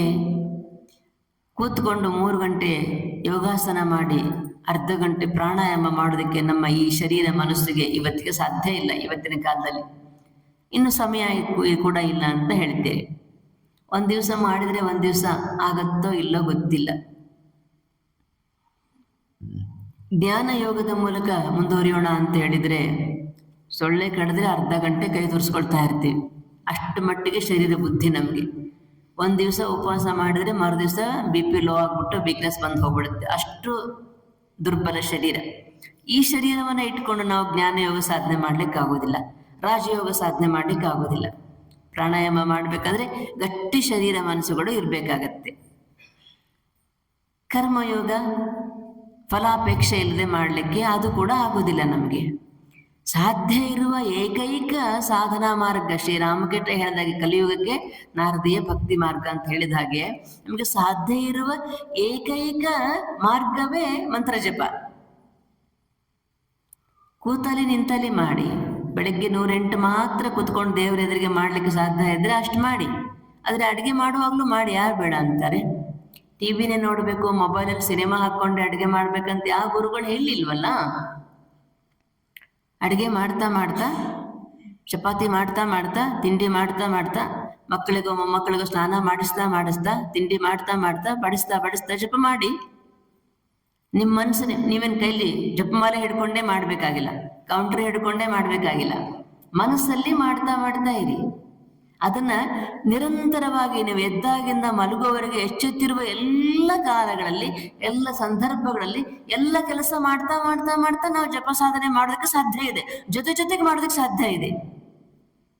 ರಾಜಯೋಗ ಮತ್ತು ಜ್ಞಾನ ಯೋಗ ಅದೆಲ್ಲ ನೀವು ಕೂತ್ಕೊಳ್ಬೇಕಾಗತ್ತೆ. ಇಷ್ಟು ಗಂಟೆ ಧ್ಯಾನ ಮಾಡ್ಬೇಕು, ಇಷ್ಟು ಗಂಟೆ ಪ್ರಾಣಾಯಾಮ ಮಾಡ್ಬೇಕು. ಇಲ್ಲಿ ನಿಮಗೆ ಕುತ್ಕೊಂಡೇ ಮಾಡ್ಬೇಕಂತಿಲ್ಲ, ನೀವು ಓಡಾಡ್ತಾ ಮಾಡ್ಬೋದು. ಮಲಗಿದ್ಮೇಲೆ ಹಾಸಿಗೆ ಮಲಗಿದ ಮೇಲೆ ನಿದ್ದೆಗೆ ಹೋಗುವವರೆಗೂ ನೀವು ಜಪ ಮಾಡ್ತಾ ಇರ್ಬೋದು. ಬೆಳಿಗ್ಗೆ ಎದ್ದ ತಕ್ಷಣ ಮಾಡ್ತಾ ಇರ್ಬೋದು. ಸ್ನಾನ ಮಾಡ್ತಾ ಜಪ ಮಾಡಿ ಯಾರು ಬೇಡ ಅಂತಾರೆ. ಬಟ್ಟೆ ಒಗಿದ ಜಪ ಮಾಡಿ ಯಾರು ಬೇಡ ಅಂತಾರೆ. ರೊಟ್ಟಿ ಮಾಡ್ತಾ ಮಾಡಿ, ದೋಸೆ ಹೋಯ್ತಾ ಮಾಡಿ, ರುಬ್ತಾ ಮಾಡಿ, ಮಕ್ಕಳಿಗೆ ಬೈತಾ ಜಪ ಮಾಡಿ, ಗಂಡಂದ್ರಿಗೆ ಜೋರು ಮಾಡ್ತಾ ಜಪ ಮಾಡಿ. ಹೊರಗಡೆಯಿಂದ ಮಾತಾಡ್ತಾ ಇರ್ಲಿ ಬಾಯಿ, ಒಳಗಡೆಯಿಂದ ಜಪ ಮಾಡ್ತಾ ಇರಿ. ಹಾಗೆ ಅದು ನೀವೇನು ಹೇಳ್ತಾ ಇರ್ತಾರೋ ಅದು ಕೂಡ ತುಂಬಾ ತೀಕ್ಷ್ಣವಾಗಿರೋದಿಲ್ಲ. ಅವಾಗ ಏನಮ್ಮ ಬೈತಾ ಇರ್ತಾಳೆ ಅಂತ ಅನ್ಸೋದಿಲ್ಲ ಮಕ್ಕಳಿಗೆ. ಏನೋ ಅಮ್ಮ ಹಂಗೆ ಹೇಳ್ಕೊತಿರ್ತಾಳೆ, ಹೇಳ್ಕೊಳ್ಳಿ. ಯಾಕಂದ್ರೆ ನೀವು ಶಾಂತವಾಗಿರೋಕ್ಕೆ ಸಾಧ್ಯ ಆಗತ್ತೆ. ಅವಾಗ ಜಪ ಮಾಡ್ತಾ ಒಳಗಡೆಯಿಂದ ಮೇಲೆ ಹೇಳಬೇಕು. ಕರ್ತವ್ಯ. ಮಕ್ಕಳು ಆಲಸ್ಯತನ ತೋರಿಸ್ತಾರೆ, ಸೋಮಾರಿತನ ತೋರಿಸ್ತಾರೆ, ಹೇಳ್ಬೇಕಾಗತ್ತೆ. ಹೇಳೋದು ಒಳಗಡೆಯಿಂದ ನಿಮ್ದು ಶಾಂತವಾಗಿರುತ್ತೆ ಸ್ಥಿತಿ, ಅಲಗಾಡೋದಿಲ್ಲ. ಮೊನ್ನೆ ತಾನೇ ಚಳ್ಳಕೆರೆಗೆ ಮಂಗಳೂರಿಂದ ನಮ್ಮ ಸ್ವಾಮೀಜಿ ಬಂದಿದ್ರು, ಅಲ್ಲಿ ಅಧ್ಯಕ್ಷರು. ಬಹಳ ಹಿಂದೆ ಇದ್ದಂಥ ಒಬ್ಬ ಸ್ವಾಮಿಗಳ ವಿಷಯವಾಗಿ ಹೇಳ್ತಾ ಇದ್ರು. ಅವರು ಸ್ವಾತಂತ್ರ್ಯ ಸಂಗ್ರಾಮದಲ್ಲಿ ಈ ಉಗ್ರಗಾಮಿಗಳ ಒಂದು ಇದರಲ್ಲಿ ಮೊದಲು ಸೇರ್ಕೊಂಡೆಲ್ಲ ಕೆಲಸ ಮಾಡ್ತಾ ಇದ್ರು. ಆಮೇಲೆ ಬಿಟ್ಟು ಬಂದಿದ್ರು. ಅವರು ಅದ್ವೈತ ಸಾಧನೆ ಇದ್ದರು. ಬೇಲೂರು ಮಠದಲ್ಲಿ ಇದ್ರು ಕೂಡ ಶ್ರೀರಾಮಕೃಷ್ಣ ದೇವಸ್ಥಾನಕ್ಕೂ ಏನು ಹೋಗ್ತಾ ಇರಲಿಲ್ಲ, ಕೈ ಮುಗಿತಾ ಇರಲಿಲ್ಲ ಅವರು. ಆದರೆ ಅದ್ವೈತದಲ್ಲಿ ಎಲ್ಲರಲ್ಲೂ ತುಂಬಾ ಸೇವೆ ಮಾಡೋದು. ಯಾರು 2 ಗಂಟೆ 3 ಗಂಟೆವರೆಗೂ ಬೇಲೂರು ಮಠಕ್ಕೆ ಯಾರು ಭಕ್ತರು ಬಂದ್ರೆ ಅವರೆಲ್ಲರದು ಊಟ ಆದ್ಮೇಲೆ ಅವ್ರು ಕೊನೆಗೆ ಊಟ ಮಾಡ್ತಾ ಇದ್ರಂತೆ. ಭರತ್ ಮಹಾರಾಜ್ ಅಂತ, ಸ್ವಾಮಿ ಅಭಯಾನಂದರು ಅಂತ ಹೇಳ್ತೇವೆ. ಮಾಯಾವತಿನಲ್ಲಿ ಅಲ್ಲಿ ಅದ್ವೈತ ಆಶ್ರಮ ಅಂತಿದೆ ನಮ್ದು. ಅಲ್ಲಿ ರಾಮಕೃಷ್ಣರು ಇಲ್ಲ, ಅವ್ರಿಗೆ ದೇವರೇ ಇಟ್ಟಿಲ್ಲ, ಅಲ್ಲಿ ಪೂಜೆನೂ ಇಲ್ಲ. ಅಂಥದ್ದೊಂದು ಕೇಂದ್ರ ಬೇಕು ಅಂತ ವಿವೇಕಾನಂದರು ನಿರ್ಮಾಣ ಮಾಡಿದ್ರು, ಪಾಶ್ಚಾತ್ಯ ಭಕ್ತರಿಗೋಸ್ಕರ ಇರ್ಲಿ ಅಂತ. ಅಲ್ಲಿ ಅಭಯಾನಂದ್ರ ಅಲ್ಲಿದ್ದಾಗ ಒಂದ್ಸಲ ಅಲ್ಲಿ ಮೇಲೆ ಗೋಶಾಲೆ ಇತ್ತು. ಅಲ್ಲಿ ಹೋಗ್ತಾ ಇರ್ಬೇಕಾದ್ರೆ ಹೀಗೆ ಬೆಟ್ಟ ಪ್ರದೇಶ ತುಂಬಾ ಬೆಟ್ಟದ ಮತ್ತೆ ಸಣ್ಣ ರಸ್ತೆ ಮಾಡ್ಕೊಂಡು ಹೋಗ್ತಾ ಇರ್ಬೇಕಾದ್ರೆ ಎದುರುಗಡೆಯಿಂದನೇ ಒಂದು ಹುಲಿ ಬರುತ್ತೆ ಅವರಿಗೆ, ಹಿಂಗೆ ಫೇಸ್ ಟು ಫೇಸ್. ತಕ್ಷಣ ಎದೆ ಮೇಲೆ ಕೈ ಇಟ್ಕೊಂಡ್ರಂತೆ. ಈಗ ನೋಡಿದ್ರಂತೆ ಹುಲಿ ಕಡೆನೆ. ಅದು ನೋಡಿತ್ತು, ಇವರು ನೋಡಿದ್ರು, ಹೊರಟೋಯ್ತಂತ. ಆಮೇಲೆ ಹುಲಿ ಆಮೇಲೆ ಬಂದ ಮೇಲೆ ಯಾರು ಇನ್ನೊಬ್ರು ನೋಡಿದ್ರು ಅಥವಾ ಅವರೇ ಹೇಳ್ತಾರೆ ಹೀಗಾಯ್ತು ಅಂತ. ಅದಕ್ಕೆ ಒಬ್ರು ಕೇಳಿದ್ರಂತೆ, ಹಾಗಿದ್ರೆ ನೀವೇ ಅದ್ವೈತಿಗಳು, ನೀವು ಅಂದ್ರೆ ದೇವರಲ್ಲಿ ಶರಣಾಗತಿ, ಹೇ ಭಗವಂತ ಕಾಪಾಡೋದು ಹೇಳೋಕೆ ಅಲ್ಲಿ ಅವಕಾಶ ಇಲ್ಲ. ಯಾಕಂದ್ರೆ ಅವರು ಸಾಕಾರ ದೇವರು ನಂಬೋದೇ ಇಲ್ವಲ್ಲ, ನಾನೇ ಬ್ರಹ್ಮ ಅಂತ ಆ ಸ್ಥಿತಿಯಲ್ಲಿ ಇದ್ದವರು. ಅದಕ್ಕೆ ಕೈ ಹಾಕಿದ್ರೆ ಎದೆ ಮೇಲೆ ಅಂತ ಕೇಳಿದ್ರೆ ಅಭಯಾನಂಜಿ ಹೇಳ್ತಾರೆ, ಎದೆ ಬಡಿತ ಜೋರೇನಾದ್ರೂ ಆಯ್ತಾ, ಭಯ ಆಯ್ತಾ ಅಂತ ನೋಡ್ಕೊಂಡೆ, ಏನಾಗಿಲ್ಲ, ಶಾಂತವಾಗಿತ್ತು ಹುಲಿ ಬಂದಾಗ ಎದುರುಗಡೆಯಿಂದ. ಹಾಗೆ ಇರೋಕೆ ಸಾಧ್ಯ ಆದ್ರೆ ಗೆದ್ವಿ ಅಂತ ಅರ್ಥ ಅಲ್ವಾ? ಸೊ ನಮ್ಗೇನು ಹುಲಿ ಕರಡಿ ಏನು ಬರೋದಿಲ್ಲ ಮನೆ ಒಳಗೆ. ಆದ್ರಿಂದ ಏನೋ ಸಣ್ಣ ಪುಟ್ಟ ಬೆಕ್ಕಿನ ಮರಿ ನಾಯಿ ಮರಿಗಳನ್ನ ನಾವು ಮ್ಯಾನೇಜ್ ಮಾಡ್ಬೋದು ಮನೇಲಿರೋರ್ನ ಅಂತ ಅಲ್ವಾ? ತುಂಬಾ ಟೆನ್ಷನ್ ಮಾಡ್ಕೊಳ್ಬೇಕಾಗಿಲ್ಲ. ಒಳಗಡೆಯಿಂದ ಇದು ನಡೀತಾ ಇತ್ತು ಅಂತ ಹೇಳಿದ್ರೆ, ಮಾನಸಿಕವಾಗಿ ಜಪ ನಡೀತಾ ಇತ್ತು ಅಂತ ಹೇಳಿದ್ರೆ, ಅದರ್ ಥಿಂಗ್ಸ್ ಆಟೋಮೆಟಿಕ್ಲಿ ಅವು ಶಾಂತ ಆಗ್ತವೆ. ಇಲ್ಲಿ ಮತ್ತೆ ಒಂದೇ ಕುಟುಂಬ ಆದ್ರೂ ಕೂಡ ನೀವೇನೋ ಆಧ್ಯಾತ್ಮಿಕ ಸಾಧನೆ ಮಾಡ್ಬಿಟ್ಟು ಅವ್ರಿಗೆ ದಾರಿ ಇರ್ತೀನಿ ಅನ್ನೋದಿಲ್ಲ. ಎಲ್ಲರಿಗೂ ಒಳ್ಳೆಯದಾಗಲಿ ಕುಟುಂಬದಲ್ಲಿ ಅಂತ ಪ್ರಾರ್ಥನೆ ಮಾಡ್ಕೊಳ್ಬಿಟ್ರೆ ನಿಮ್ ಸಾಧನೆ ನೀವೇ ಮಾಡ್ಕೋಬೇಕು. ಉದ್ಧರೇದ್ ಆತ್ಮನಾತ್ಮಾನಂ ಅಂತ ಭಗವಂತ ಹೇಳಿದ್ದಾರೆ. ನಿಮ್ಮ ಆಧ್ಯಾತ್ಮಿಕ ಜೀವನಕ್ಕೆ ನೀವೇ ಜವಾಬ್ದಾರ. ಬೇರ್ the cross and follow me ಅಂತ ಹೇಳ್ತಾನೆ ಜೀಸಸ್ ಕ್ರೈಸ್ಟ್. ನಿಮ್ಮ ಕ್ರಾಸ್ ಅನ್ನ ನೀವೇ ಹೊರಬೇಕು, ಬೇರೆಯವ್ರು ಹೊರೋದಿಲ್ಲ. Be a light unto yourself ಅಂತ ಹೇಳ್ತಾನೆ ಭಗವಾನ್ ಬುದ್ಧ. ನಿನಗೆ ನೀನೇ ದಾರಿ ದೀಪ ಆಗ್ಬೇಕು. Be a light unto yourself ಅಂತ. ಸೊ ನಮ್ಮ ಆಧ್ಯಾತ್ಮಿಕ ಜೀವನ, ನಮ್ಮ ಗುರುವಿನ ಜೊತೆಗೆ ನಮ್ಮ ಭಗವಂತ ಜೊತೆಗೆ ಕನೆಕ್ಟ್ ಆಗೋದು ನಮ್ದೇ ಜವಾಬ್ದಾರಿ. ಗಂಡನಿಗೆ ಹೆಂಡತಿ ಆಗ್ಲಿ, ಹೆಂಡತಿಗೆ ಗಂಡ ಆಗ್ಲಿ ಮಾಡ್ಲಿಕ್ಕೆ ಆಗೋದಿಲ್ಲ. ಅಥವಾ ತಾಯಿ ಎಲ್ಲ ಮಾಡ್ತಾಳೆ, ಇದನ್ನ ಮಾಡ್ಲಿಕ್ಕೆ ಆಗಲ್ಲ ಮಕ್ಕಳ ಪರವಾಗಿ ಅವಳು. ಒಂದಿಷ್ಟು ಪ್ರಾರ್ಥನೆ ಮಾಡ್ಕೊಳ್ಬೋದು, ಮಕ್ಕಳಿಗೆ ಸದ್ಬುದ್ಧಿ ಕೊಡು ಭಗವಂತ, ಮಕ್ಕಳಿಗೆ ಒಳ್ಳೇದಾಗ ಅಂತ ಪ್ರಾರ್ಥನೆ ಮಾಡ್ಬಿಟ್ರೆ ನೀವೇ ಕನೆಕ್ಟ್ ಮಾಡೋಕ್ಕಾಗಲ್ಲ, ಅವರು ಮುಂದೆ ಬರ್ಬೇಕಾಗತ್ತೆ ಕನೆಕ್ಟ್ ಆಗೋದಕ್ಕೆ. ಸೊ ಇಲ್ಲಿ ಉದ್ಧಾರದ ಆತ್ಮ ನಮ್ಮ ಉದ್ಧಾರವೇ. ಈ ಒಂದು ಕೌಟುಂಬಿಕ ವ್ಯವಸ್ಥೆ ನಿಮ್ಗೆ ಇರುವುದು ಕೂಡ ಪ್ರೀತಿಯನ್ನ ಹಂಚಿಕೊಳ್ಳೋದಕ್ಕೆ, ತೋರಿಸೋದಕ್ಕೆ. ಈ ಪ್ರೀತಿ ಇಲ್ಲೇ ಸಿಕ್ಕಾಕೊಳ್ಬಾರ್ದು. ಗಂಡ ಹೆಂಡತಿ ಮಕ್ಕಳು ಇಷ್ಟೆಲ್ಲ ಇದನ್ನ ಭಗವಂತರ ಕಡೆಗೆ ಹರಿಸ್ಬೇಕು. ಆ ಪ್ರೀತಿಯನ್ನ ಅಭ್ಯಾಸ ಮಾಡೋದಕ್ಕೆ ಅದೊಂದು ಟ್ರೈನಿಂಗ್ ಸೆಂಟರ್. ನಿಮ್ಮ ಮನೆ ಒಂದು ಟ್ರೈನಿಂಗ್ ಸೆಂಟರ್. ಎಷ್ಟು ಮಟ್ಟಿಗೆ ಆ ಮಕ್ಕಳನ್ನ ಪತಿ ಹೆಂಡತಿ ನೋಡ್ಕೊಳ್ತಾ ಇರ್ತಾರೆ, ಅದೇ ವಿಶ್ವಾಸದಿಂದ, ಅದೇ ಶ್ರದ್ಧೆಯಿಂದ, ಅದೇ ಭಾವನೆಯಿಂದ ಭಗವಂತನ ನೋಡ್ಕೊಳ್ಬೇಕು ನಾವು. ಭಗವಂತನಿಗೆ ಈಗ ಹಸಿವೆ ಆಗಿದೆ, ಹೌದಲ್ಲ, ಪಾಪ ಅವನಿಗೇನಾದ್ರು ಕೊಡ್ಬೇಕು ತಕ್ಷಣ. ಅದಕ್ಕೂ ಸಂಬಂಧಪಟ್ಟಾಗ ಮೊನ್ನೆ ಆ ಸ್ವಾಮೀಜಿಯವರು ಒಂದು ಘಟನೆ ಹೇಳ್ತಾ ಇದ್ರು. ಒಂದು ಗುರುಪೂರ್ಣಿಮೆ ದಿವಸ ಬೇಲೂರು ಮಠದಲ್ಲಿ ಪರಮ ಪೂಜ್ಯ ಸ್ವಾಮಿ ವೀರೇಶ್ವರಾನಂದಜಿಯವರು ಆವಾಗ ಅಧ್ಯಕ್ಷರಾಗಿದ್ದರು, ರಾಮಕೃಷ್ಣ ಮಹಾಸಂಘದ 10ನೇ ಗುರುಗಳು. ಗುರುಪೂರ್ಣಿಮೆ ದಿವಸ ಬಹಳ ಜನ ಭಕ್ತರು ಬರ್ತಾರೆ, ಪರಮಾಧ್ಯಕ್ಷರಿಗೆ ನಮಸ್ಕಾರ. ಬಹಳ ಸಾವಿರಾರು ಜನ, ಲಕ್ಷಾಂತರ ಜನ ದೀಕ್ಷೆ ತಗೊಂಡವ್ರು ಇರ್ತಾರಲ್ಲ, ಎಲ್ಲ ಬರ್ತಿರ್ತಾರೆ. ಬಹಳ ಜನ ಇದ್ದಾರೆ. ಅವರು ತುಂಬಾ ಸಣ್ಣಕ್ಕೆ, ಇಷ್ಟು ಎತ್ತರ, ಇಷ್ಟು ಸಣ್ಣಕ್ಕೆ ಇದ್ರು ಅವರು ಗುರುಗಳು. ನೋಡೋದಕ್ಕೆ ಬಹಳ ಸಣ್ಣಕ್ಕಿದ್ರು. ಹೀಗೆ ಎಲ್ಲರೂ ಕ್ಯೂ ಅಲ್ಲಿ ನಮಸ್ಕಾರ ಮಾಡ್ತಾ ಇದ್ದಾರೆ. ತಕ್ಷಣ ಅವ್ರ ಸೇವಕರಿಗೆ ಹೇಳಿದ್ರಂತೆ, ಯಾರು ಗೋಪಾಲನ್ ಕರ್ಕೊಂಡ್ ಬಂದಿದ್ದಾರೆ ನೋಡು ಹೊರಗಡೆ, ಕರಿ ಅವ್ರನ್ನ. ಗೋಪಾಲನ್ ಯಾರು ಕರ್ಕೊಂಡ್ ಬಂದಿದ್ದಾರೆ, ಕರಿ ಅವ್ರನ್ನ. ಪಾಪ ಅವ್ರಿಗೂ ಏನು ಅರ್ಥ ಆಗಿಲ್ಲ ಸೇವಕರಿಗೆ. ಹೊರಗೆ ಬಂದು ಬೆಂಗಾಳಿಯಲ್ಲಿ ಒಂದು ಪುರುಷರದು ಒಂದು ಸ್ತ್ರೀಯರದು ಕ್ಯೂ ಇತ್ತಂತೆ. ಅಲ್ಲಿ ಬಂದ್ಬಿಟ್ಟು ಯಾರು ಗೋಪಾಲನ್ ಕರ್ಕೊಂಡ್ ಬಂದಿದ್ದೀರಿ, ಯಾರು ಗೋಪಾಲನ್ ಕರ್ಕೊಂಡ್ ಬಂದಿರಿ, ಯಾರು ಗೋಪಾಲನ್ ಕರ್ಕೊಂಡ್ ಬಂದಿದ್ದ ಕೇಳ್ತಾ ಸುಮಾರು ಬ್ರಹ್ಮಾನಂದರ ದೇವಸ್ಥಾನ ಇನ್ನು ಹಿಂದುವರೆಗೆ ಕ್ಯೂ ಇತ್ತಂತೆ. ಹಂಗೆ ಹೋಗ್ತಾ ಇದ್ದಾಗ ಒಬ್ಬ ಮಹಿಳೆ ಹೇಳ್ತಾಳಂತೆ, ನಾನ್ ಕರ್ಕೊಂಡ್ ಬಂದಿದ್ದೀನಿ ಗೋಪಾಲನ್ನ ಅಂತ. ಪಾಪ ಬ್ರಹ್ಮಚಾರಿಗಳು ನೋಡ್ತಾರೆ, ಎಲ್ಲರೂ ಒಂದು ಮಗು ಇದೆ ಅವ್ರ ಜೊತೆಗೆ ಅಂತ. ಮಗು ಇಲ್ಲ. ಅವ್ರು ಅಂದ್ಕೊಂಡಿದ್ದು ಮಗಳು ಮೊಮ್ಮಗಳು ಏನೋ ಇರ್ಬೇಕಂತ, ಏನಿಲ್ಲ, ನಾನು ಕರ್ಕೊಂಡ್ ಮಾಡಿದ್ದೇನೆ, ಗುರುಗಳು ಕರೀತಾ ಇದ್ದಾರೆ ಬರ್ಬೇಕಂತೆ ನೀವು ಅಂತ. ಪಾಪ ಆ ಸನ್ಯಾಸಿಗಳ ತಲೆಯಲ್ಲಿ ಎಲ್ಲಿದ್ದಾನೆ ಗೋಪಾಲ, ಇಲ್ವಲ್ಲ, ಕರ್ಕೊಂಡ್ ಬಂದಿದ್ದೀರಿ ಅಂತ ಹೇಳ್ತಾ ಇದ್ದಾಳೆ, ಇಲ್ವಲ್ಲ ಅಂತ ಪ್ರಶ್ನೆ ಹೇಳ್ತಾನೆ ಇದೆ. ಆಮೇಲೆ ಗುರುಗಳ ಹತ್ರ ಬಂದ್ಬಿಟ್ಲು. ಅವಳ ಕೊರಳಲ್ಲಿ ಬಾಲಗೋಪಾಲನ ವಿಗ್ರಹ ಇದೆ, ಅದನ್ನೇ ಅವಳು ನಿತ್ಯ ಪೂಜೆ ಮಾಡ್ಕೊಳ್ಳುವಂಥದ್ದು. ಗುರುಗಳು ಹೇಳಿದ್ರಂತೆ ಬಂದ ತಕ್ಷಣ, ಯಾಕೆ ನೀನು ಇವತ್ತು ಪೂಜೆ ನೈವೇದ್ಯ ಮಾಡಿಲ್ವಾ ಅವನಿಗೆ? ಇಲ್ಲ, ಇವತ್ತು ಗುರುಪೂರ್ಣಿಮೆ, ನಮಸ್ಕಾರಕ್ಕೆ ತುಂಬಾ ಜನ ಬರ್ತಾರೆ. ಒಂದು ಟೈಮ್ ಕೊಟ್ಟಿರ್ತಾರೆ ಗುರುಗಳು, ಇಂಥ ಟೈಮಲ್ಲಿ ಸಿಗ್ತಾರೆ, ಅವಾಗ ಬಂದು ನಮಸ್ಕಾರ ಮಾಡ್ಬೇಕಂತ. ಬಹಳ ಜನ ಇರ್ತಾರೆ. ಫಸ್ಟ್ ಬಂದ್ಬಿಟ್ಟು ನಿಮ್ಗೆ ನಮಸ್ಕಾರ ಮಾಡ್ಕೊಂಡು ಹೋಗ್ಬೋರೋಣ ಅಂತೇಳಿ ಪೂಜೆ ನೈವೇದ್ಯ ಏನು ಮಾಡಿಲ್ಲ, ಹಾಗೆ ಬಂದಿದ್ದೀನಿ ಅಂತ. ಗುರುಗಳು ಹೇಳ್ತಾರೆ, ಅವನಿಗೆ ಹಸಿವೆ ಆಗಿದೆ ಅಂತ ಕಂಪ್ಲೇಂಟ್ ಮಾಡ್ತಾ ಇದ್ದಾನೆ ಗೋಪಾಲ, ಫಸ್ಟ್ ಅವನಿಗೆ ಊಟ ಕೊಡು ಅಂತ. ಅವಳು ಬಂದಿದ್ದಕ್ಕೆ ಗುರುಗಳ ಹತ್ರ ಬಂದು ಕಂಪ್ಲೇಂಟ್ ಮಾಡಿದ, ನಾವು ನನ್ಗೆ ಹಸಿವೆ ಆಗಿದೆ ಅಂತ. ಅದಕ್ಕೆ ಕೇಳಿದ್, ಗೋಪಾಲ ಯಾರು ಕರ್ಕೊಂಬಂದಿದ್ದಾರೆ, ಗೋಪಾಲ ನೋಡ್ಕೊಂಡು ಬನ್ನಿ ಅಂತ. ಹೆಂಗೆ ಅವನು ಕನೆಕ್ಟ್ ಮಾಡ್ತಾನೆ ನೋಡಿ ಒಂದು ಸರ್ಕ್ಯೂಟ್ ಅನ್ನ ಅಂತ.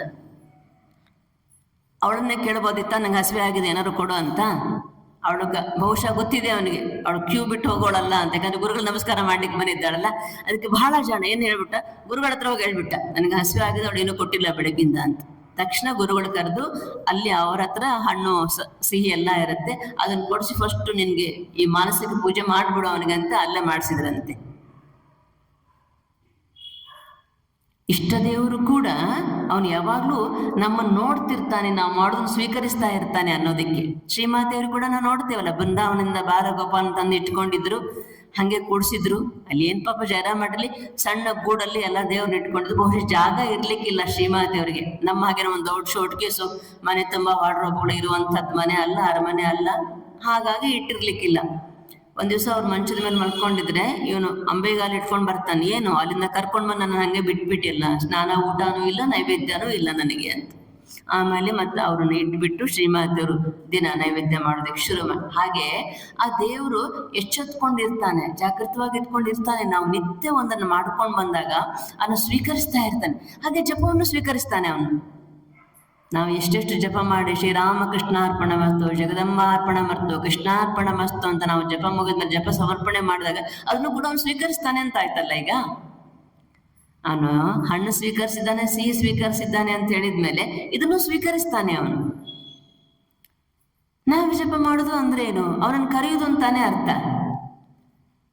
ಕೃಷ್ಣ ಶ್ರೀರಾಮ್ ಜಯ ರಾಮ್ ಜಯ ಜಯ ರಾಮ್ ಅಂದ್ರೆ ರಾಮನ್ ಕರೀತಾ ಸುಮ್ಮನೆ ನಾವು ಮಾಡ್ತಾ ಇಲ್ಲ, ರಾಮನನ್ನು ಕರೆಯುವುದು ಅಂತ ಅರ್ಥ. ಅದು ಕೃಷ್ಣನ ಕರೆಯುವುದು ಅಂತ ಅರ್ಥ. ಕರೀತಾ ಇದ್ದೀವಿ ಅಂದ್ರೆ ಅವನು ಬರಕ್ಕೆ ಕಾತರನಾಗಿ ಇರ್ತಾನೆ.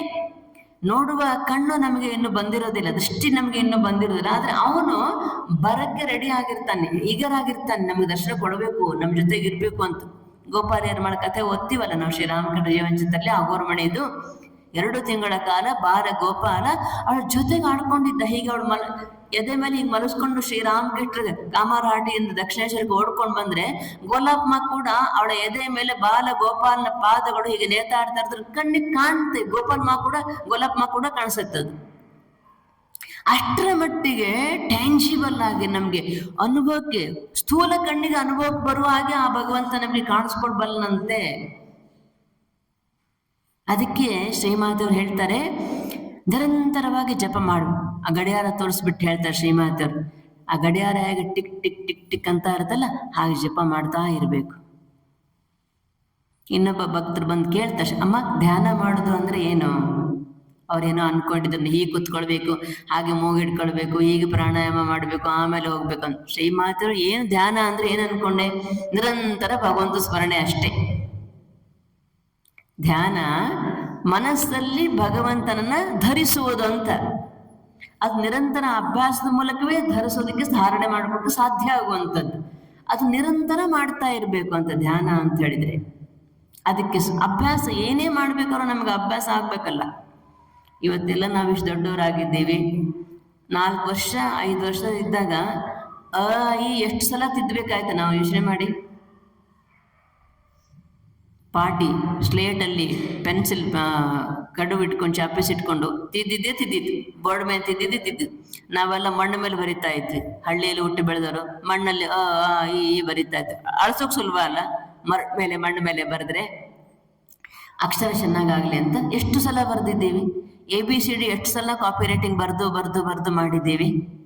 ಸಣ್ಣದಾಗಿ ಲೌಕಿಕವಾಗಿ ಒಂದು ತರಗತಿಯಲ್ಲಿ ಪಾಸ್ ಆಗೋದಕ್ಕೆ, ಒಂದು 4 ವಿಷಯಾಂತರವರೆಗೆ ಸೋಕಾಲ್ಡ್ ವಿದ್ಯಾವಂತರನ್ನು ಅನಿಸ್ಕೊಳ್ಳೋದಕ್ಕೆ, ಅಥವಾ ಒಂದು ಸರ್ಟಿಫಿಕೇಟಿಗೋಸ್ಕರ ಅಷ್ಟು ಪ್ರಯತ್ನ ಮಾಡ್ತೇವೆ. 3ನೇ ವರ್ಷ 4ನೇ ವರ್ಷಕ್ಕೆ ಶುರು ಆದರೆ 17 ವರ್ಷ ಒಂದು ಡಿಗ್ರಿ ಮುಗಿಸೋಕೆ ಬೇಕಾಗತ್ತೆ. 10 ವರ್ಷ, 2 ವರ್ಷ PUC, ಆಮೇಲೆ 3 ವರ್ಷ, ಆಮೇಲೆ PG ಮಾಡ್ಬೇಕಾದ್ರೆ 2 ವರ್ಷ, ಆಮೇಲೆ ಎಷ್ಟು ಬೇಕಾದ್ರೂ ಓದ್ಬೋದು. ಒಂದು ಸರ್ಟಿಫಿಕೇಟ್ ತಗೊಳ್ಬೇಕಾದ್ರೆ 15 ವರ್ಷ ಬೇಕಾಗತ್ತೆ ನಮ್ಗೆ ಒಂದು ಡಿಗ್ರಿ ಸರ್ಟಿಫಿಕೇಟ್. ಎಷ್ಟು ಸಲ ಓದ್ತೇವೆ, ಎಷ್ಟು ಮತ್ತೆ ಓದ್ತೇವೆ. ಕೊನೆಗೆ ಆ ಸರ್ಟಿಫಿಕೇಟಿಂದ ಏನು ನಮ್ಗೆ ಆಗತ್ತೋ ಬಿಡುತ್ತೋ ಗೊತ್ತಿಲ್ಲ. ನಮಗೊಂದು ಸಮಾಧಾನ, ಏನೋ ನಾವು ಡಿಗ್ರಿ ಪಡ್ಕೊಂಡಿದ್ದೀವಿ ಅಂತ. ಏನೋ ಅದರಿಂದ ಪ್ರಯೋಜನ ಇಲ್ಲದೆ ಇದ್ರು. ಇದು ಅಷ್ಟು ಎನರ್ಜಿ, ಅಷ್ಟು ಟೈಮನ್ನು ಭಗವಂತ ಸ್ಮರಣೆಗೆ ಹಾಕಿದ್ರೆ ನಮಗೆ ಇನ್ನು ಜನ್ಮದಲ್ಲಿ ಇನ್ನು ಏನು ಪಡ್ಕೊಳ್ಳೋಕ್ಕೆ ಸಾಧ್ಯವೇ ಇಲ್ಲ ಅಂಥದ್ದನ್ನು ಪಡ್ಕೊಳ್ತೇವೆ. ಯಾವುದನ್ನ ಪಡೆಯೋದ್ರ ಮೂಲಕ ಎಲ್ಲವನ್ನೂ ಪಡೆದುಕೊಳ್ಳಬಹುದು ಅಂತ ಹೇಳುತ್ತ ವೇದ ಉಪನಿಷತ್ತು, ಅಂಥದ್ದನ್ನೇ ಪಡ್ಕೊಳ್ತೇವೆ. ಅಷ್ಟು ಸಮಯ ಇದಕ್ಕೆ ಕೊಟ್ಟರೆ, ಅಥವಾ ಅದರ ಅರ್ಧ ಸಮಯ ಇದಕ್ಕೆ ಕೊಟ್ಟರೆ, ಬೆಳಿಗ್ಗೆ 1 ಗಂಟೆ, ಸಂಜೆ 1 ಗಂಟೆ ನಿರಂತರ ಜಪ ಮಾಡು ಅಂತ ಹೇಳಿ ಶ್ರೀಮಾತೆ. ಗೃಹಿಣಿಯರು ಕೂಡ ಎಷ್ಟೋ ಜನ ಮಂತ್ರ ದೀಕ್ಷೆ ತಗೊಂಡವ್ರು ಇರ್ತಾರೆ. ಶ್ರೀಮಾತೆಯವ್ರ ಹತ್ರ ಹೇಳ್ತಾರೆ, ನೋಡಿ ನಿಮ್ಗೆ ಹೆಚ್ಚು ಮಾಡಲಿ. ಆಗಿನ ಕಾಲದಲ್ಲಿ ಪಾಪ ಗೃಹಿಣಿಯರಿಗೆಲ್ಲ ಏನೋ ಹೆಚ್ಚು ಅನುಕೂಲ ಇರಲಿಲ್ಲ. ಏನೋ ಫ್ರಿಜ್ಜು, ಮೈಕ್ರೋವನು, ಗ್ಯಾಸು ಅವೆಲ್ಲ ಏನಿರಲಿಲ್ಲ. ಓವನ್ನು, ಮಿಕ್ಸರು ಎಲ್ಲ ಕೈಲೇ ಮಾಡಬೇಕಾಗ್ತಿತ್ತು. ಸೌದೆ ಒಲೆಯಲ್ಲಿ ಕೆಲಸ. ಕೆರೆಗೆ ಹೋಗಿ ನೀರು ತರಬೇಕಾಗ್ತಿತ್ತು, ಕೆರೆಗೆ ಹೋಗಿ ಪಾತ್ರೆ ತೊಳ್ಕೊಂಡು, ಕೆರೆಗೆ ಹೋಗಿ ಬಟ್ಟೆ ಹೋಗಿಸ್ಕೊಂಡು ಬರಬೇಕು. ಆಮೇಲೆ ಕೂಡು ಕುಟುಂಬಗಳು ಬಹಳ ಜನ ಇರ್ತಾ ಇದ್ರು, ಹಾಗಾಗಿ ಆಗ್ತಿರಲಿಲ್ಲ. ಅದಕ್ಕೆ ಸ್ವಲ್ಪ ಮಾಡ್ಬೇಕಾದನ್ನ ಮಾಡು, ಎಲ್ಲವನ್ನು ರಾಮಕೃಷ್ಣಿಗೆ ಅರ್ಪಿಸು. ಅವ್ರ ತಮ್ಮನ್ನ ಹೆಂಡತಿ ಒಬ್ಳು ಮಂತ್ರ ದೀಕ್ಷೆ ತಗೊಂಡಿರ್ತಾಳೆ, ಶ್ರೀಮಾತೆ, ಶಾರದಾ ದೇವತೆ, ಸುಹಾಸಿನಿ ದೇವಿ. ಅವಳಿಗೆ ಹೇಳ್ತಾರೆ, ಅಮ್ಮ ಮಾಡ್ಲಿಕ್ಕೆ ಆಗ್ತಾ ಇಲ್ವಲ್ಲ, ಏನ್ ಮಾಡ್ಬೇಕು? ಅವಳು ಚೆನ್ನಾಗಿ ಅಡಿಗೆ ಮಾಡ್ತಾ ಇರ್ತಾಳೆ. ನೋಡು, ಅದನ್ನೇ ಶ್ರೀರಾಮಕೃಷ್ಣಿಗೆ ಅರ್ಪಿಸ್ತಾ ಬಾ. ಭಗವಂತ, ನನಗೆ ಬೇರೆ ಏನೂ ಮಾಡ್ಲಿಕ್ಕೆ ಆಗೋದಿಲ್ಲ, ಇದು ಏನೇನು ಮಾಡ್ತಾ ಇದ್ದೀನೋ ಇದನ್ನೇ ಸಾಧನೆ ಅಂತ ತಗೋ. ಅದು ಅರ್ಪಣೆ ಬಹಳ ಮುಖ್ಯ. ಶ್ರೀಮಾತೆಯರು ಅದನ್ನ ಹೇಳ್ತಾರೆ, ಅರ್ಪಣೆ ಬಹಳ ಮುಖ್ಯ. ಅದನ್ನ ಅರ್ಪಿಸ್ಬಿಡು ಭಗವಂತನಿಗೆ ಅಂತ. ಜಪ ಎಷ್ಟು 108 ಆಗುತ್ತಾ ಅಷ್ಟೇ ಪರವಾಗಿಲ್ಲ, ಮಾಡು. ಆಮೇಲೆ ಸ್ವಲ್ಪ ಏನಾದರೂ ಓದಲಿಕ್ಕೆ ಬರೀಲಿಕ್ಕೆ ಬಂದರೆ ಸ್ವಲ್ಪ ಒಳ್ಳೆ ಪುಸ್ತಕ ಓದು. ಇಲ್ಲಿದ್ರೆ ಪ್ರಾರ್ಥನೆ ಮಾಡ್ಕೋ, ಹೇ ಭಗವಂತ, ನನಗೆ ಇದಕ್ಕಿಂತ ಹೆಚ್ಚಿಗೆ ಮಾಡ್ಲಿಕ್ಕೆ ಆಗ್ತಿಲ್ಲ, ದಯವಿಟ್ಟು ಇಷ್ಟೇ ಆಗ್ತಾ ಇದ್ರೆ ಅದನ್ನ ಶ್ರದ್ಧೆಯಿಂದ ಮಾಡಿ. ನೋಡಿ, ಇದಕ್ಕೆ ಇಷ್ಟರಲ್ಲೇ ನೀನು ತೃಪ್ತನಾಗಬೇಕಪ್ಪ, ನನಗೆ ಹೆಚ್ಚು ಮಾಡ್ಲಿಕ್ಕೆ ಆಗ್ತಿಲ್ಲ. ಶ್ರೀರಾಮಕೃಷ್ಣ ಅದಕ್ಕೆ ಬಹಳ ಒಳ್ಳೆ ಉಪಾಯ ಹೇಳ್ಕೊಡ್ತಾರೆ ನೋಡಿ. ಕರ್ಮ ಕಡಿಮೆ ಮಾಡಿಕೊಡು ಅಂತೇಳಿ ಭಗವಂತನ ಪ್ರಾರ್ಥನೆ ಮಾಡ್ಕೊಳ್ಬೇಕು ನಾವು ಅಂತ. ಅದಕ್ಕೆ ಈ ಯುಗದಲ್ಲಿ ನಮ್ಗೆ ಆಕ್ಚುಲಿ ಕರ್ಮ ಬಹಳ ಕಡಿಮೆ ಮಾಡಿಕೊಟ್ಟಿದ್ದಾನೆ ನಿಮ್ ಗೃಹಿಣಿಯರಿಗೆಲ್ಲ. ಕುಕ್ಕರ್ ಇದೆ, ಗ್ಯಾಸ್ ಇದೆ, ಮಿಕ್ಸರ್ ಇದೆ, ಗ್ರೈಂಡರ್ ಇದೆ, ತಂಗಳು ಮಾಡಿದ್ದು ಉಳಿದ್ರೆ ಇಟ್ಕೊಳ್ಳೋದಕ್ಕೆ ಆ ತಂಗಳ ಡಬ್ಬಿ ಇದೆ, ಮರುದಿವ್ಸ ಮತ್ತೆ ಅದನ್ನೇ ಬಿಸಿ ಮಾಡ್ಬೋದು. ಎಲ್ಲ ಕಡೆ ರೊಟ್ಟಿ ಅಂಗಡಿ, ಚಪಾತಿ ಅಂಗಡಿ, ಚಟ್ನಿ ಪುಡಿಗಳು ಎಲ್ಲ ಹೊರಗಡೆಯಿಂದ ಸಿಗತ್ತೆ. ನಿಮಗೆ ಕೈಲಿ ದುಡ್ಡು ಕೂಡ ಇದೆ ಇವತ್ತು. ನಿಮಗೆ ಶ್ರೀಮಂತರ ಥರ ಏನು ಕಷ್ಟ ಇದೆಯಾ? ನಮಗೆ ಏನಿಲ್ಲ. ಹಾಗಿದ್ರೆ ನಮ್ಗೆ ಹೆಚ್ಚು ಸಮಯ ಇದೆ, ಆದರೆ ಸಾಧನೆ ಮಾಡ್ತಾ ಇಲ್ಲ ನಾವು. ನಮ್ಮ ಅಜ್ಜಿಯರಿಗೆ, ನಮ್ಮ ತಾಯಿಯಂದ್ರಿಗೆ ಹೋಲಿಸಿದ್ರೆ ನಮ್ಗೆ ಹೆಚ್ಚು ಸಮಯ ಇದೆ, ಹೆಚ್ಚು ಸೌಲಭ್ಯ ಇದೆ, ಹೆಚ್ಚು ಆರ್ಥಿಕವಾಗಿ ನಾವು ಸ್ವತಂತ್ರರಾಗಿದ್ದೇವೆ, ಸಬಲರಾಗಿದ್ದೇವೆ. ಆದರೆ ನಾವು ಸಾಧನೆ ಮಾತ್ರ ಮಾಡ್ತಾ ಇಲ್ಲ. ಯಾಕೆ? ಆ ಮನಸ್ಸು ಇಲ್ಲ. ಭೋಗದ ಕಡೆಗೆ ಹೆಚ್ಚು ಮನಸ್ಸು ಹೋಗ್ತಾ ಇರೋದ್ರಿಂದ ಭಗವಂತನ ಕಡೆಗೆ ಹರಿತಾ ಇಲ್ಲ. ಆ ಮನಸ್ಸನ್ನ ನಾವೇ ಪ್ರಯತ್ನಪೂರ್ವಕವಾಗಿ ಹಿಡ್ಕೊಂಡು ಬಂದು ತಂದು ನಿಲ್ಲಿಸ್ಬೇಕಲ್ಲ. ನೋಡಿ, ಇದು ಬಹಳ ಚೆನ್ನಾಗಿರೋದು. ನಿನ್ಗೆ ಆ ಹೊರಗಡೆಯ ಬಜ್ಜಿನೋ ಮತ್ತೇನೋ ಮೈಸೂರು ಪಾಕ ರುಚಿಗಿಂತ ಈ ನಾಮದಲ್ಲಿ ರುಚಿ ಬೆಳೆಸ್ಕೊಂಡ್ರೆ ನಿನಗೆ ನಾಮೇ ರುಚಿ. ನಾಮದಲ್ಲಿ ರುಚಿ ಬಂತು ಅಂತ ಹೇಳಿದ್ರೆ ನನಗೆ ಇನ್ನೇನು ರುಚಿಗಳು ಬೇರೆ ಯಾವುದು ರುಚಿಸೋದಿಲ್ಲ. ಅವಾಗ ಬೇರೆ ಯಾವುದು ರುಚಿಸೋದಿಲ್ಲ, ಬೇಕು ಅಂತ ಅನಿಸೋದಿಲ್ಲ. ಹಾಗೆ ನಿರಂತರವಾಗಿ ಜಪ ಮಾಡುವಂಥದ್ದು, ನಿರಂತರವಾಗಿ ಪ್ರಾರ್ಥನೆ ಮಾಡಿಕೊಳ್ಳುವಂಥದ್ದು. ಆ ಭಗವಂತ ಶ್ರೀಮಾತೆಯರು ಹೇಳ್ತಾರೆ, ಮಂತ್ರ ಜಪ ಮಾಡುವುದರಿಂದ ಶರೀರ ಮನಸ್ಸು ಶುದ್ಧವಾಗತ್ತೆ. ಆದರೆ ಪ್ರೀತಿ ಇಲ್ಲದೆ ಇದ್ರೆ ಭಗವಂತನ ಪಡ್ಕೊಳಕ್ಕೆ ಆಗೋದಿಲ್ಲ. ಆ ಬೃಂದಾವನದ ಗೋಪಿಯರು ಕೃಷ್ಣನನ್ನ ಜಪ ಸಾಧನೆ ಮಾಡಿ ಪಡ್ಕೊಂಡ್ರೇನೋ ಇಲ್ಲ. ಕೃಷ್ಣ ಕೃಷ್ಣ ನಮ್ಮವನು ಅನ್ನೋ ಭಾವನೆಯಿಂದ ಪಡ್ಕೊಂಡ್ರು ಅವನನ್ನ. ಕೃಷ್ಣ ಬಾ ಇಲ್ಲಿ ಕುತ್ಕೋ, ಇದು ಹಾಲು ಕೊಡಿ, ಇದು ಬೆಣ್ಣೆ ತಿನ್ನು, ಬಾ ಇಲ್ಲಿ ಆಟ ಆಡೋಣ ಅನ್ನೋ ಮೂಲಕ ಪಡ್ಕೊಂಡ್ರು ಆ ಗೋಪಿಯರೆಲ್ಲ. ಹಾಗೆ ನಾವು ಕೂಡ ಆ ಭಗವಂತನನ್ನ ನಮ್ಮವನನ್ನಾಗಿ ಪ್ರೀತಿಸೋಣ, ನಮ್ಮವನನ್ನಾಗಿ ಭಾವಿಸೋಣ, ನಮ್ಮವನನ್ನಾಗಿ ಮಾಡಿಕೊಳ್ಳುವುದರ ಮೂಲಕ ಈ ಜಪ ಯಾರು ನಮ್ಮವರಿಗೋಸ್ಕರ ನಾವು ಬಹಳ ಮಾಡ್ತೀವಲ್ಲ. ನಿಮ್ಮ ಮಕ್ಕಳಿಗೋಸ್ಕರ, ನಿಮ್ಮ ಪತಿಯರಿಗೋಸ್ಕರ, ಪತ್ನಿಯರಿಗೋಸ್ಕರ, ನಿಮ್ಮ ತಂದೆ ತಾಯಿಗೋಸ್ಕರ ನೀವು ಮಾಡೋದಿಲ್ವಾ? ಹಾಗೆ ಭಗವಂತ ನಮ್ಮವನಾದ್ರೆ ನಮಗೆ ಅವನಿಗೋಸ್ಕರ ಏನಾದ್ರು ಮಾಡಬೇಕು ಅಂತ ಅನಿಸ್ತಾ ಇರುತ್ತೆ. ಅವನಿಗೆ ಇಷ್ಟವಾದ ಆಹಾರವನ್ನು ಮಾಡಿ ನೈವೇದ್ಯ ಕೊರೋಣ ಅಂತ ಅನಿಸ್ತಾ ಇರುತ್ತೆ. ಮತ್ತೆ ಮಾನಸಿಕವಾಗಿ ಏನಾದ್ರು ಅವನಿಗೆ ಅರ್ಪಿಸೋದು ತರೋಣ ಅಂತ ಅನಿಸ್ತಾ ಇರುತ್ತೆ. ಮಾನಸಿಕವಾಗಿ ಕೂಡ ಕೊಟ್ಟಿದ್ದನ್ನ ಅವನು ಬಹಳ ಚೆನ್ನಾಗಿ ಸ್ವೀಕಾರ ಮಾಡ್ತಾನಂತೆ ಭಗವಂತ, ನೋಡಿದ್ದೇವೆ ನಾವು. ಹಾಗೆ ಆ ಮನಸ್ಸನ್ನ ಭಗವನ್ಮುಖವಾಗಿ ಮಾಡಿಕೊಳ್ಳುವುದನ್ನೇ ಸಾಮಾನ್ಯ ಮಾನವರು, ನಮ್ಮೆಲ್ಲರೂ ಕೂಡ ನಾವು ಅತ್ಯಂತ ಸಾಮಾನ್ಯರು. ಯಾರು ಕೂಡ ದೇವಲೋಕದಿಂದ ಹುಟ್ಟಿ ಬಂದವರಲ್ಲ. ಪ್ರತಿಯೊಬ್ಬರಿಗೂ ಕೂಡ ಆಯಾಸವಿಲ್ಲದೆ, ಪ್ರಯಾಸವಿಲ್ಲದೆ, ಹೆಚ್ಚು ಕಷ್ಟಪಡದೆ ಒಂದು ಸಾಧನಾ ಮಾರ್ಗ ಅಂದರೆ ಈ ಜಪ ಮಾರ್ಗ. ಅದಕ್ಕೆ ಶ್ರೀಮಾತೆಯರು ಹೆಚ್ಚು ಒತ್ತು ಕೊಟ್ಟು ಸಾವಿರಾರು ಜನಕ್ಕೆ ಮಂತ್ರದೀಕ್ಷೆ ಕೊಟ್ಟರು ಅಂತ ಬರುತ್ತೆ. ಎಲ್ಲಿ ಕೂಡ ಅವ್ರ ಸಂದೇಶ ಬಂದರೆ ಸ್ಮರಣೆ ಮಾಡ್ತಾ ಇರು, ಜಪ ಮಾಡ್ತಾ ಇರು, ನಿಂಗೆ ಒಳ್ಳೇದಾಗತ್ತೆ, ಖಂಡಿತ ಒಳ್ಳೇದಾಗತ್ತೆ. ಅದನ್ನು ಮಾಡುವಂಥ ಪ್ರಯತ್ನವನ್ನ ಮಾಡೋಣ. ಮತ್ತೆ ಜೀವನಗಂಗಾ ವಚನವೇದ ಓದ್ತಾ ಇರೋಣ. ಮತ್ತೆ ಶ್ರೀಮಾತೆಯವರ ಮಾತನ್ನ ಕೇಳ್ತಾ ಇರೋಣ. ಶ್ರೀಮಾತೆಯವ್ರನ್ನ ನನ್ನ ತಾಯಿ, ಎಂದೆಂದಿಗೂ ನನ್ನ ಪಾಲಿಗೆ ಇರುವ ತಾಯಿ, ಜನ್ಮಾಂತರದೊಳಗೂ ಅವಳೇ ನನ್ನ ತಾಯಿ ಅಂತ ಹೃದಯಾಂತರಾಳದಿಂದ ಅವಳನ್ನ ಸ್ವೀಕಾರ ಮಾಡುವುದರ ಮೂಲಕ ನಮ್ಮ ಸಾಧನೆ ಸುಲಭ ಆಗತ್ತೆ, ಸುಲಭ ಮಾಡಿಕೊಡ್ತಾಳೆ.